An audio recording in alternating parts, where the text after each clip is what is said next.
Okay, I'm holding my little camera here. I got my little miniature camera here, right up against, almost up against my dash. Now you see that where it says trip A? It says 928.3. I cleared that the other day before when I realized I needed to change the oil. Just since then, that's only been 3 days ago, I've put 928 miles on this thing. So I'm abusing it. Okay, either right before or right after you change the oil, you really need to re-zero that. I believe when that gets to 5,000, it'll flip on your check engine light, but this is the way you clear the memory so that it won't keep telling you to change the oil even after you've changed it. So what you do is you get the trip, you keep hitting this little button here. Let me see if I can get it. I doubt it, but see do you see my finger right there? There's a little button right there. Well, anyway, it's the button that you set the tripometer. Okay. Now if I push down on it and hold it, it'll go to 0. Okay. Well, if I hold down on it, turn off the key and turn it back on, I'll show you what happens. Let's see if I can get it to sit there. Okay, I'm going to turn off the key. I'm still holding down on the button.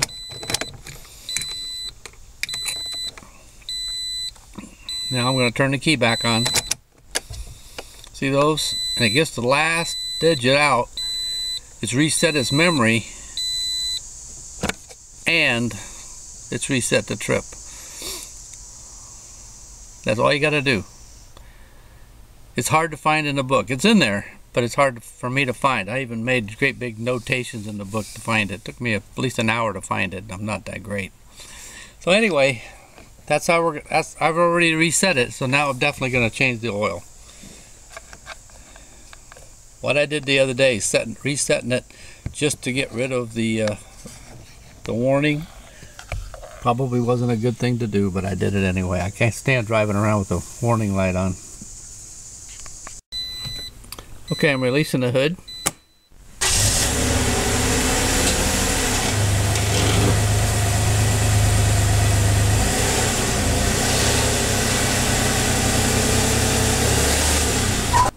Usually I don't even use these ramps, but for me to try to get my camera under there and take a picture of all this stuff, I'm gonna get it up as high as I can. You might notice on those ramps that I did a long time ago, if you have a two-wheel drive vehicle like a pickup truck, those ramps want to skid. So I went ahead and put the a rubber strip across the center of it, and then I also took an old tire, cut it up and riveted it so that it had some traction so that it didn't push away from me. Okay, you're now down underneath this V6 engine on a Toyota RAV4. This is your oil filter, and right, if you just go backward, you'll see this plug right here. It's on an angle. This is the way you drain your oil.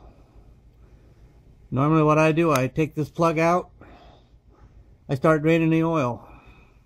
While it's draining the oil, then I work on the filter. That cat's up in here in my boat. Look at that cat. That cat's crazy. Cat, what are you trying to do? Commit suicide?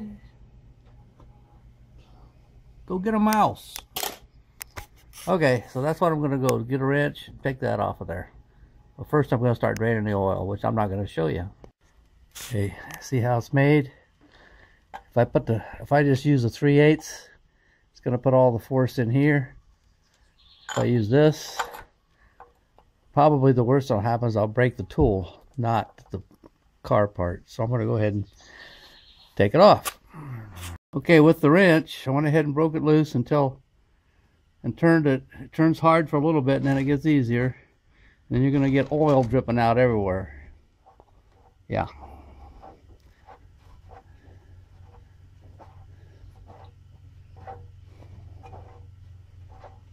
I'll try to do this with one hand and hold the camera. I'm probably going to make a giant mess. Woo, ain't this fun?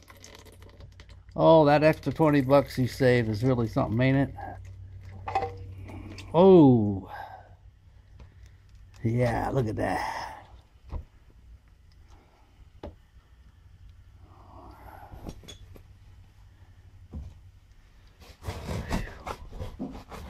Why did they have to do that? I don't know. Was this some old engine that they got from World War II or what? The Korean War? I don't know. Anyway, this is what you get. It's the only thing that's bad about this whole engine. This is a wonderful running engine. It's quiet, powerful. But boy, this oil filter is something else. Okay, so I always just take this rag and clean it all out in there the best I can. It's going to drip a little bit. Live with it. Just want you to see what you're getting into here. You got oil coming down here. It's going to drip some. It'll drip forever.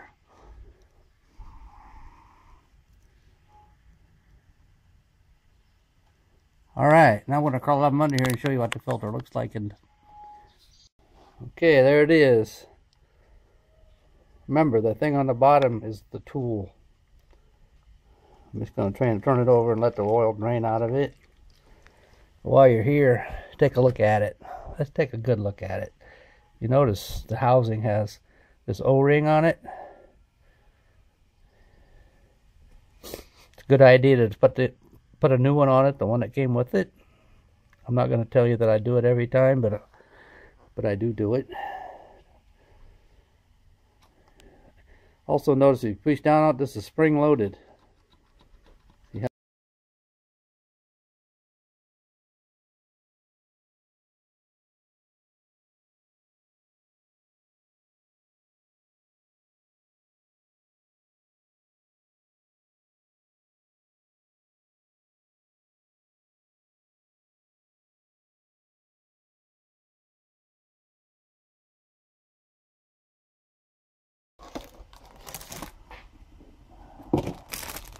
See, it tells you all this good stuff. Oh boy, it's oil filter time.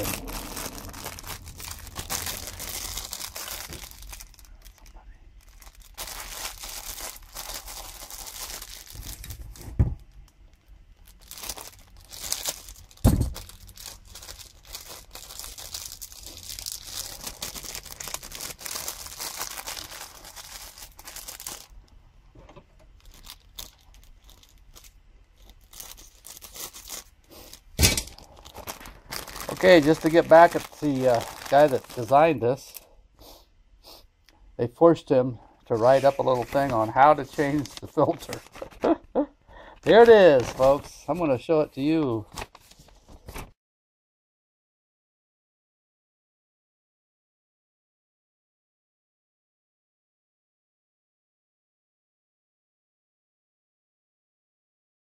This engine, if you live in a warm climate, they want you to use 5W30. I live in an extremely cold climate in the wintertime. I drive this car very seldom.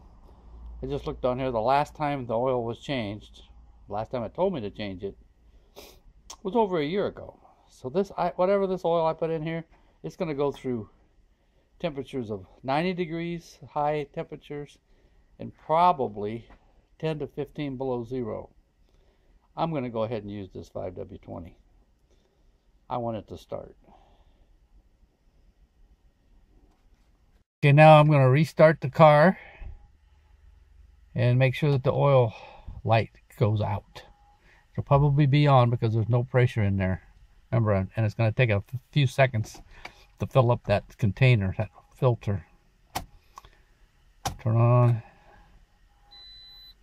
And here we go.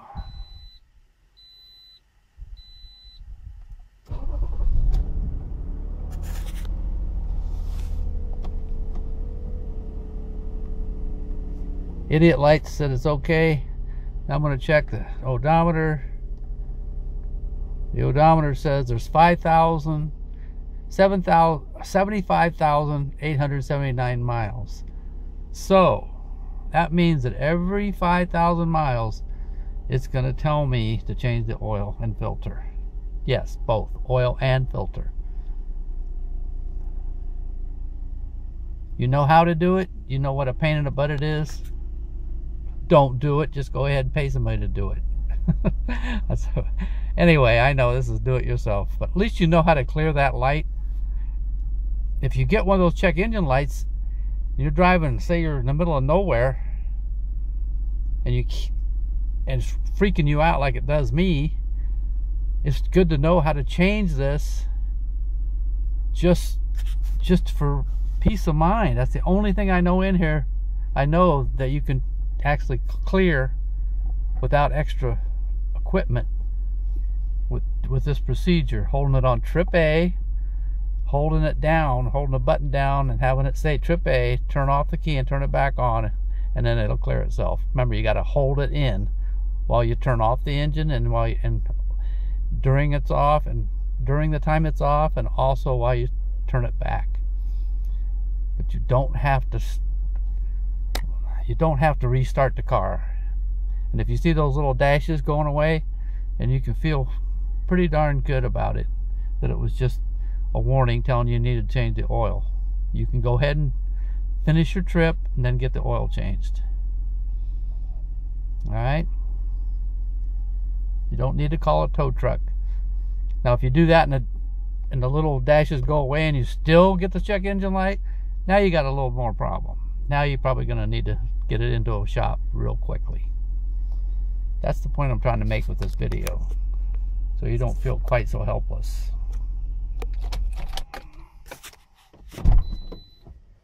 I went ahead and normally if I don't have this on the lift, I would go ahead and check the oil, but since I've got it on these blocks, I'm going to crawl underneath it, make sure it's not leaking oil out of the filter, and then I'm going to back it off and then check the oil when the car's relatively level. So let's go back under here again. Let's hope the heck I don't see any oil dripping, so I think we're good. But anyway, we're good. There's no oil dripping out of it. So I know I tightened this. I checked it twice. This is tight, as tight as I wanted to get it. I mean, it's not like a spin-on oil filter. A spin-on oil filter, you're pushing it, you're tightening it up against a rubber seal. This one, the seal is actually captured inside the cylinder. So when you get it tight, you'll know it. It'll just stop turning. I mean, it's not a gradual stopping. It just stops.